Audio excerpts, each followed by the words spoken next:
Radio Sucesos 101.7 FM presenta su noticiero Sucesos con Milton Pérez y Verónica Larrea. Un periodismo libre para una democracia plena. Los hechos y las opiniones de los sucesos que marcan nuestro tiempo.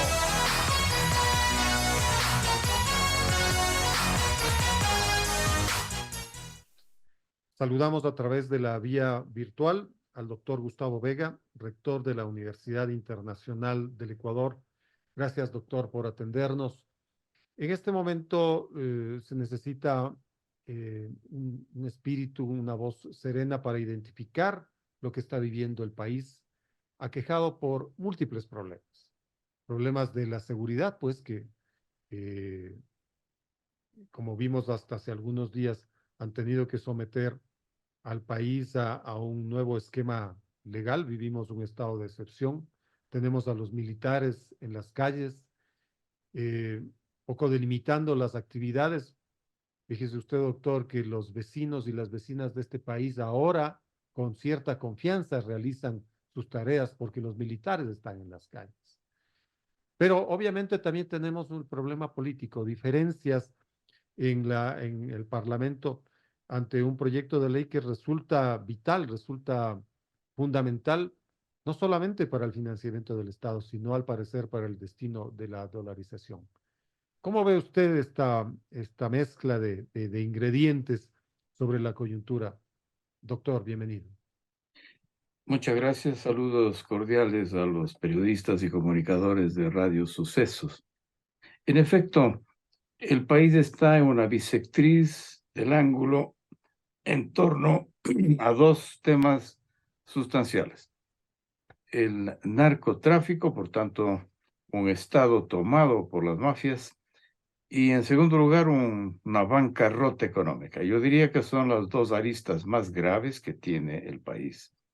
Hoy, la Asamblea Nacional tendrá algún pronunciamiento sobre el decreto propuesto como reforma legal para elevar del 12 al 15% del IVA que el presidente de la República ha enviado. Es posible que primen los intereses partidistas y que finalmente no se opere una decisión muy inmediata. Yo no veo que habrá luz verde respecto del tema, porque cada agrupación política, aparte de que algunas han manifestado abiertamente su oposición, cada agrupación política está mirando su parcela. Y por cierto, un seguro de vida político a futuro que nadie querrá entre los cuadros políticos y politizados de la Asamblea, que le enrostren que ha aprobado aquel diputado, aquel legislador, aquel asambleísta, un incremento de los impuestos. Sin embargo, de que a lo mejor eso pasa por el Ministerio de la Ley, porque finalmente por negligencia, por omisión, al final del tiempo concedido, no hay acuerdo, podría ser que el presagio sea que pase por el mandato de la ley. Sin embargo, hay otros caminos. Yo pienso que es peligroso ver el país solo por la lupa, por el reducido lente de la subida de impuestos. Yo no estoy de acuerdo en que es el único camino. Hay varios caminos y todos son concurrentes, vinculantes. Particularmente, yo noto que un monto mucho mayor, sin impacto social grave, será el de focalizar los combustibles, particularmente la gasolina. Segundo, la reforma radical de la ley de extinción de dominio, porque se ha calculado que entre el 4 y 5% del Producto Interno Bruto se desvía hacia los dineros robados, los mal habidos, y que además la ley no es sabia, no es sancionadora, en el sentido de que se devuelva lo robado. Tercero, un proceso mediante la priorización del gasto. Reducir el tamaño del gobierno, yo no diría solo del Estado, sobre todo del gobierno. Y hay un buen indicador que se fusionó el Ministerio de Gobierno con el Ministerio del Interior. Debería haber otro ejemplo similar para que al achicar el tamaño de la burocracia, en efecto tengamos los ecuatorianos un respiro en esta bancarrota. Otro tema que no debe ser de lado señalado, la necesidad de que pueda determinarse un incremento de los impuestos de la gente más rica. Mire usted que en Davos, hace muy pocas semanas, 20 billonarios, no millonarios del mundo, pidieron a Davos que cada gobierno decida incrementar los impuestos de la gente más rica. En el Ecuador yo no he visto a ningún millonario, que sí los tenemos, que tenga una posición cívica parecida. La banca, según estudios muy confiables los últimos años, incluidos los de pandemia, tuvieron ingresos considerables. ¿Por qué no pedirles a los banqueros que tengan un acto de contribución cívica por el país? Por tanto, hay varios caminos, sabiendo además que los migrantes contribuyen con el 4% del PIB al menos al enviar sus remesas al Ecuador. Más aún ahora que han salido muchos más ecuatorianos por el pánico nacional. Entonces hay varios caminos. Yo creo que es importante echar mano de todos ellos, no solamente de uno, que debería ser, por cierto, considerado con responsabilidad. Le escuchábamos hace unos instantes, doctor Vega, a la ministra de Inclusión, la abogada Zaida Rovira, y ella nos daba cuenta de que su ministerio está desfinanciado. Ministerio fundamental porque tiene a su cargo una serie de programas de orden social. Imagínese que se acaben los recursos para atender a los menos privilegiados de este país desde las responsabilidades estatales. Y así el Estado, el gobierno nos va contando de sus deficiencias en el orden financiero. No se ha podido pagar hasta el momento a todos los servidores públicos por sus emolumentos del mes de enero. Solo una parte, los policías, los militares, son los quienes recibieron a tiempo sus salarios. El resto todavía está en espera. Y así todas las responsabilidades que dependen del Ejecutivo. Fíjese que los organismos seccionales, las prefecturas recibieron 175 millones de dólares que se les adeudaba, pero en bonos, no en dinero contante y sonante. Entonces eso va a tener que ir al mercado secundario para ver cuánto le pagan por esos bonos. Del 100% de cada bono, me imagino será la mitad o quizá un poco menos, lo cual tiene que ver directamente en la atención de esos organismos seccionales hacia sus comunidades. Es decir, tenemos un problema que se reparte en cascada. No hemos visto así al Estado desde hace algún tiempo, incluso quienes hemos estado algunos años en estas tareas. Nos parece recordar los dolorosos años 1999 y 2000, ¿no? Cuando Sí. hubo pues una especie de bancarrota generalizada. ¿Cómo ve usted, doctor? Usted lo ha dicho con precisión. En efecto, hay inclusive quejas de las universidades públicas porque hay un recorte sustancial a sus emolumentos. Gobiernos seccionales, municipios, prefecturas y a la vez universidades y escuelas politécnicas públicas se quejan de un corte grave. Y yo creo que sin duda se trata de un momento crucial en donde cada uno tiene que ser responsable de buscar solucionar desde el punto de vista de cada uno de sus límites una situación nacional que, como usted lo ha dicho bien, es inédita. España vivió un tiempo durísimo, la burbuja inmobiliaria del 2010-2011, los tigres asiáticos colapsaron en su momento antes de pasar al siglo XX. La misma China, la enorme China, que promete ser la primera economía del mundo después de unos lustros más apenas, ha colapsado. Ya no tiene el crecimiento de 3 dígitos. Hay crisis en el enorme país que significa la República Popular China. Y yo diría que sin duda cada país tiene su propio karma, sus propias plagas de Egipto. Mire usted que no puede compararse lo que ocurre entre El Salvador y el Ecuador. El Salvador tiene un problema de guerrillas, pero no tiene un narcoestado. Son guerrillas, los maras, los salvatruchas, la delincuencia tremenda que permitió que Bukele se alce con la victoria de un porcentaje enorme porque ha solucionado la violencia, a pesar de que hay serias críticas de los derechos humanos a nivel internacional y a pesar de un errático trabajo como política de Estado de alentar las criptomonedas, más allá de aquellos ensayos del Salvador entre exitosos y fallidos, no puede compararse con el Ecuador. El Ecuador es un narcoestado, es un puerto de exportación en donde el 60% de la droga que se consume en Europa viene del Ecuador, no porque aquí se produce, hay poquitos laboratorios. Viene de Colombia, viene de Perú y Bolivia. Somos el puerto, somos la correa de transmisión de la droga. Por cierto que el fentanilo se está consumiendo más en Estados Unidos.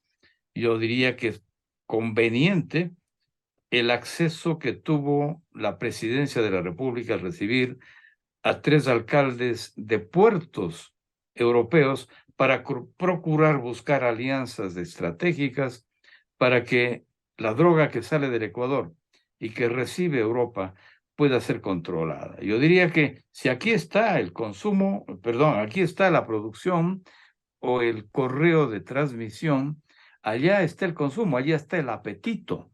Y los que tienen apetito tienen también que vincularse.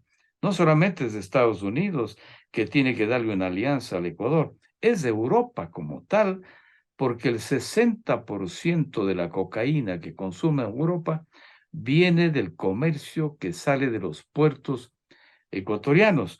Por tanto, yo diría que se trata de una política transnacional óptima. Yo diría que inclusive las preguntas que el presidente ha lanzado a la ciudadanía y que finalmente la Corte Constitucional bautizó, refrendó, confirmó, 10 de ellas al menos, tienen que ser pertinentes, porque una consulta vale entre 60 y 80 millones de dólares y no es pelo de cochino. Por En las cierto, actuales circunstancias al menos, ¿no? En que no hay recursos.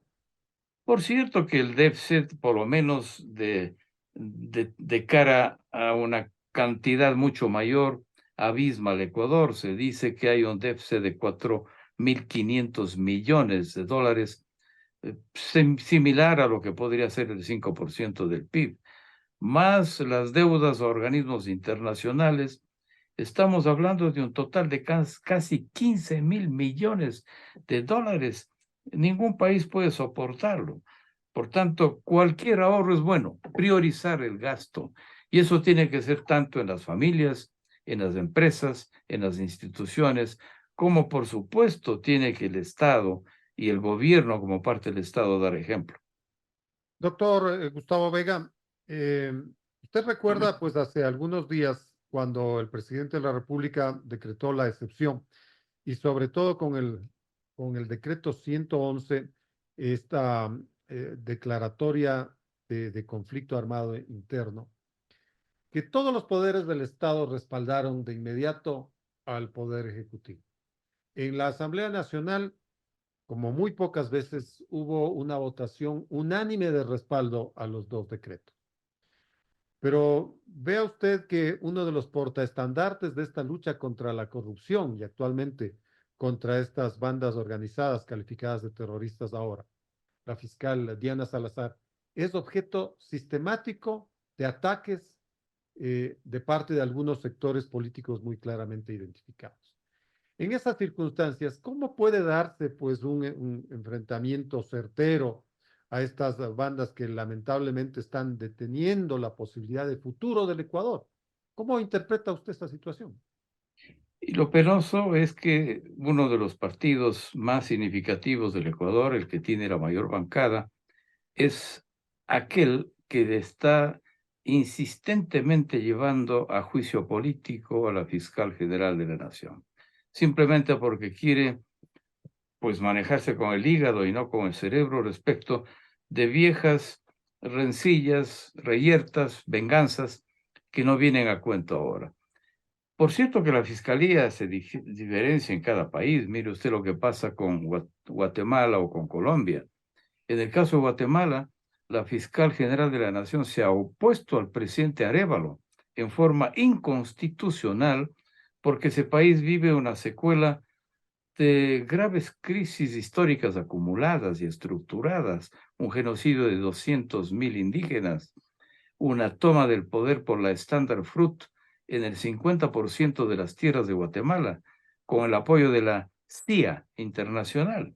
La fiscal se opone a que el presidente electo, con una mayoría muy significativa, mantenga su partido que se llama Semilla.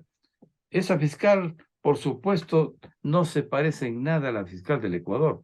Y el fiscal de Colombia tampoco, porque está en una conducta interesante buscando las financiaciones del narcotráfico en la campaña del presidente Petro, lo cual es correcto que un fiscal así produzca una alerta, yo diría un campanazo importante de que no es una función del gobierno la fiscalía. Cada fiscal tiene una conducta distinta en cada país. Yo diría que en el caso particular del Ecuador, la alianza entre 3 partidos que hacen la mayoría en la asamblea es una pegatina. Está pegado con saliva y es muy peligroso que cualquier rato se deshaga esa alianza. Y hay evidentemente signos de ruptura frente al juicio potencial posible a la fiscal general Diana Salazar. Esperamos que las alianzas sean transparentes sobre la mesa, buscando programas de gobierno, no necesariamente ideológicamente, programas de gobierno que beneficien al Ecuador, pero no para la troncha, pero no para la parcela, yo diría, miope y además muy peligrosamente inmoral de una alianza para hacerse del poder. Creo yo que son herramientas correctas las de poder negociar niveles concurrentes de trabajo para que el país salga adelante. Si una fractura continúa, este país se nos va de las manos y evidentemente podrá ser parecido a lo que en alguna ocasión ocurrió en torno a los años 1860, cuando se partió el Ecuador en 4 distintas repúblicas independientes: Quito, Guayaquil, Cuenca, Loja, con García Moreno, con una actividad no siempre bendecida, de mano dura, pudo unificar un país que se iba de las manos, mientras entre los países vecinos se repartían el Ecuador, que ya se extinguía como tal. Esta no es una crisis precisamente solo política, es económica y lo más grave es de un narcotráfico espantoso. Mire usted que hasta el propio presidente de México ha salido a la luz pública que su campaña fue alimentada por el narcotráfico y no hay mucha duda al respecto, a pesar de que México goza del mayor crecimiento económico de América Latina, cerca de un 5% del PIB, por otras razones, pero no han podido controlar el narcotráfico. Claro que López Obrador niega eso absolutamente, ¿no? Y Como sin Pedro a duda, Cristo. yo creo que pues todo presidente podrá buscar mecanismos de defensa, pero está tan ligado el cártel de México con el Ecuador que por eso nos preocupa también a los ecuatorianos. Jalisco Nueva Generación, Sinaloa, Guerrero, Michoacán son centros tremendos de narcotráfico que han exportado sus tentáculos al Ecuador.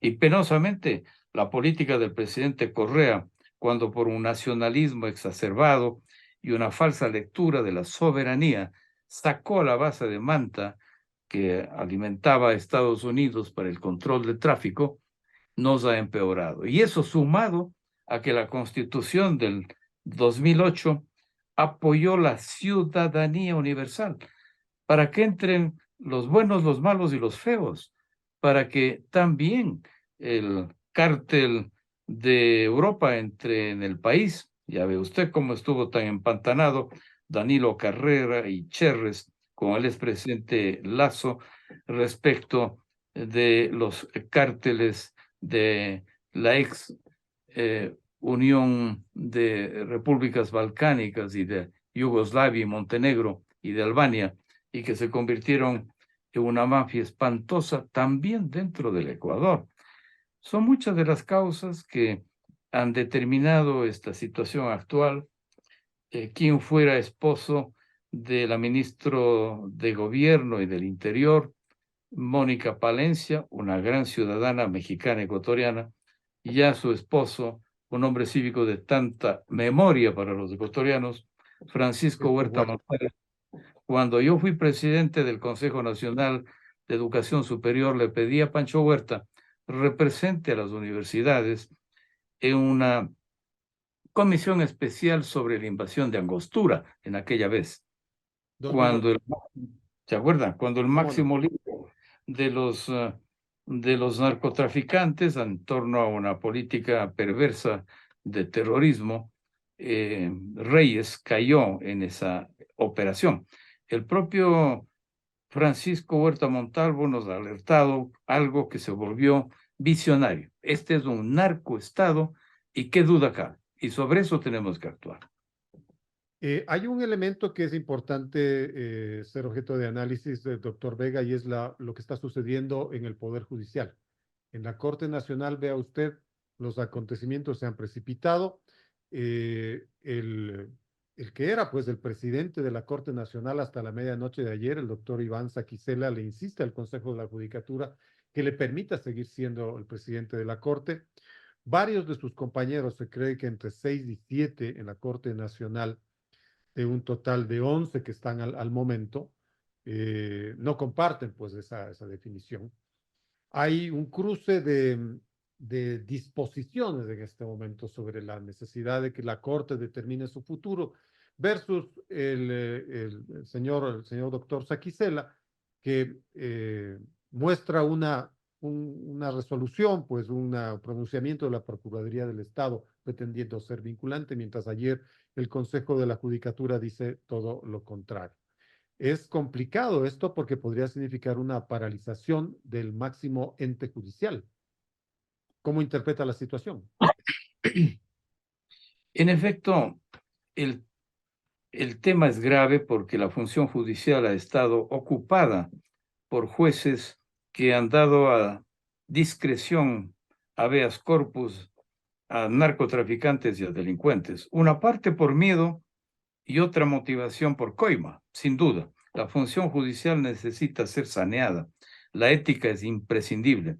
Y el máximo exponente de esa irregular y extraña situación de entrega fue encarnado en el expresidente del Consejo de la Judicatura, el señor Terán, que además ahora está implicado en el caso Metástasis. El Consejo de la Judicatura ha estado viciado de inmoralidad. Por tanto, por más que se haya cambiado parcialmente su presidencia, el Consejo de la Judicatura no tiene transparencia suficiente para actuar. Por otro lado, es verdad que ante la falta de consenso de los magistrados para elegir al nuevo presidente, porque no hay consenso, el procurador, para que no quede vacía la función, decreta, y su parecer es vinculante, los pareceres del procurador son vinculantes, que continúe en funciones el actual presidente. Por tanto, yo diría que es legal, sin embargo, tienen los magistrados que sentarse a dialogar y ponerse de acuerdo, porque no pueden paralizar al gobierno por una discrepancia de cómo podría ser elegido el nuevo presidente.